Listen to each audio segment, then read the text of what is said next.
Life is a battle. Protect yourself at all times. Fight hard, fight clean.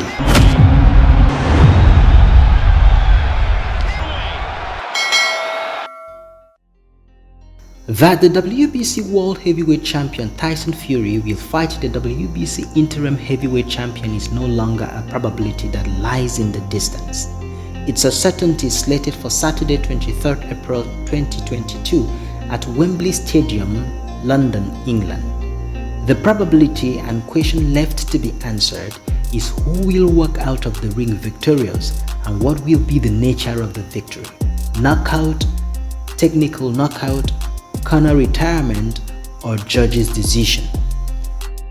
Given Fury's record and performance in his last 3 matches, particularly the 2 against the former WBC heavyweight champion Deontay Wilder, many believe Fury has an upper hand in this match. It's a good thing this sentiment is not upheld in Fury's camp. Even if it is, they are not letting it influence their training for the match. He finally gets his shot on the biggest stage against the biggest champion. He's going to come in prepared and he's going to come in rugged and rough and game and aggressive. Can he beat me? Never in his wildest imagination dreamland.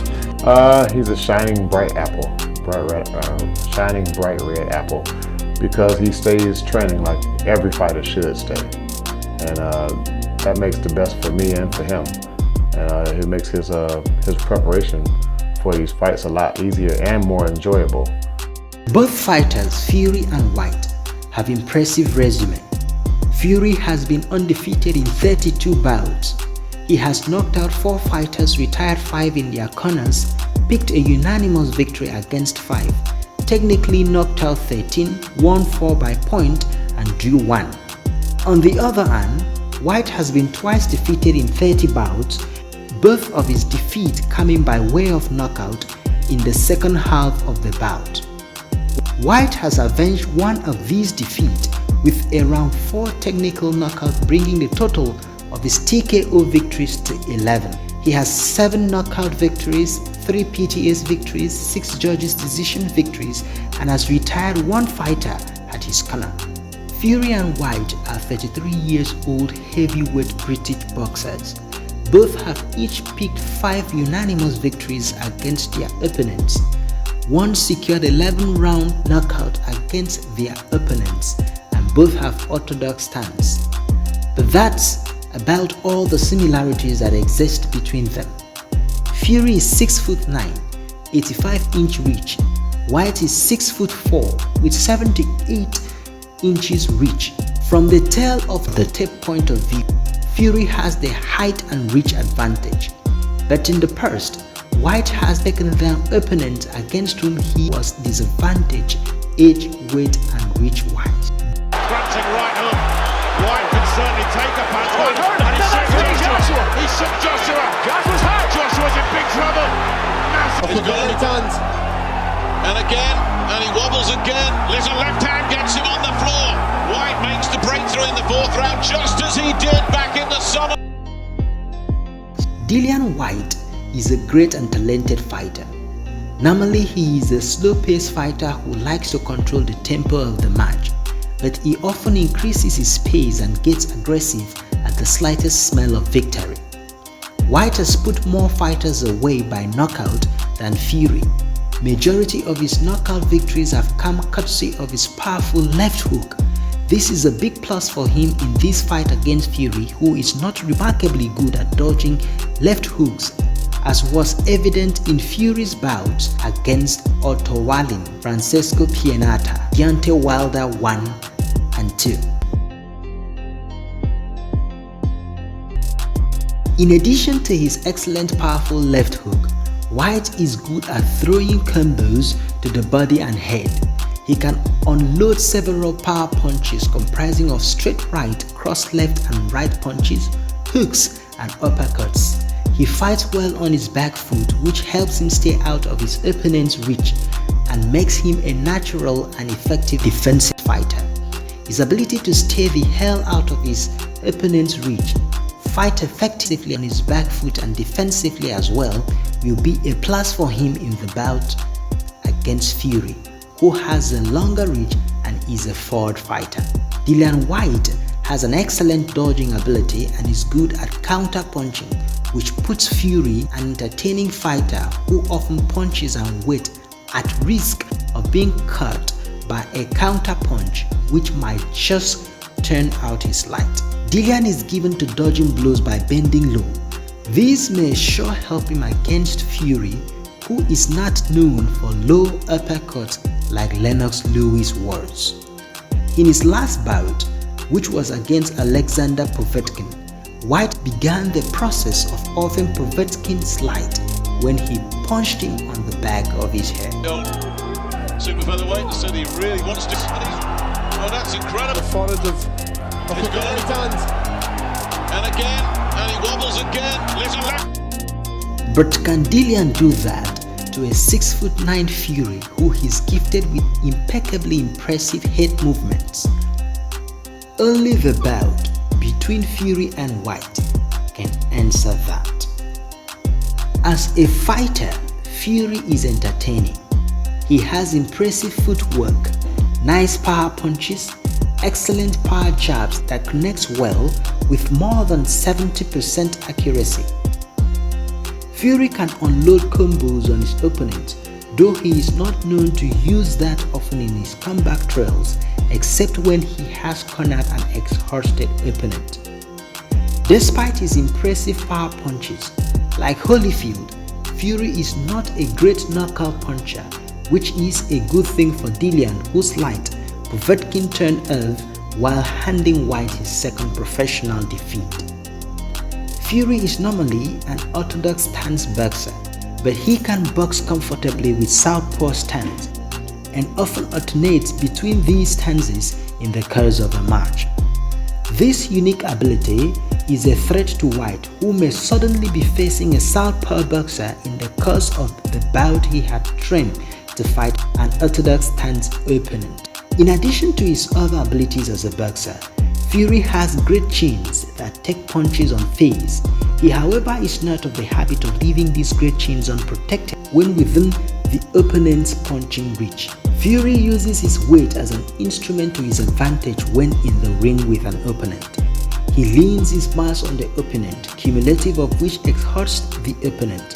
Whyte, who often shows signs of fatigue after the fourth round of his bout with big opponent, has got to watch out for these Fury's tactic and avoid it if he is to survive the distance. Perhaps one of Fury's greatest strengths as a boxer is his ability to recover quick from a knockout. Fury and Whyte both have 11-round knockout, a testament that both fighters can go the distance, though Whyte's matches often finish rather early. 4 of 6 Whyte's recent matches were held in England, while Fury has fought all 6 of his recent bouts outside England. This may seem to give Whyte audience leverage by way of support in the Whyte vs Fury bout slated to hold in England. But Fury too has great number of fans in England. Fury and Whyte have fought same fighters in their last 2 matches, and while Tyson have won all, Whyte suffered a round 5 knockout which he revenged in round 4 of his rematch. The similarities and differences between Fury and Whyte put both fighters in positions of probable victory and loss. The beauty of heavyweight boxing, however, is in the difference one punch, carefully timed or mistakenly landed, can make on the outcome of the match. For this reason, it is safe to posit that both fighters have what it takes to walk out of the Wembley Stadium, London, England, the WBC World Heavyweight Champion. The big question is, who will? Will Dillian hand Fury his first loss, or will Dillian be bagged in his 3rd professional defeat? According to the tale of the tape, Fury has the weight, height and reach advantage. Whyte has the audience support, powerful left hook knockout ability and impressive dodging and defensive advantage in this bout. To win this bout, Fury will have to come into the ring not just prepared and ready to do his thing, but to actually do his thing.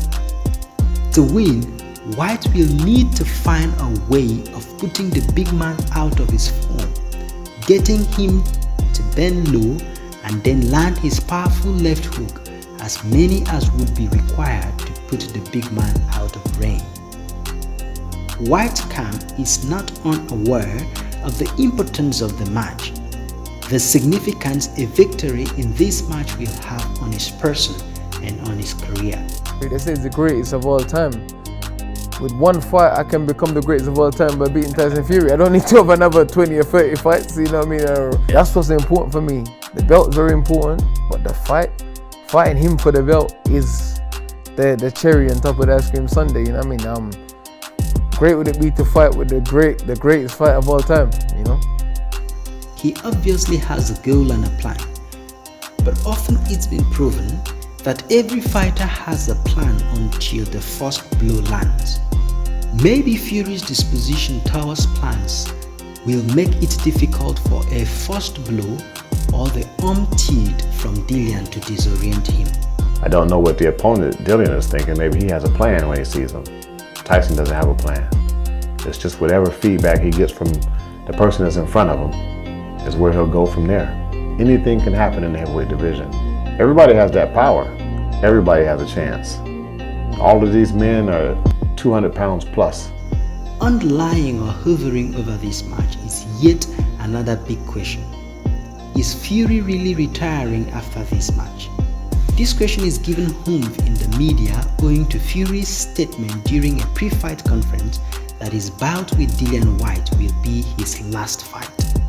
Many in the boxing world don't believe him, but this statement of his sends a certain shiver of fear down the viewing spine of boxing fans around the globe. The fear that if Fury is serious with his retirement hint, boxing fans will never see the much anticipated fight between Tyson Fury and Anthony Joshua.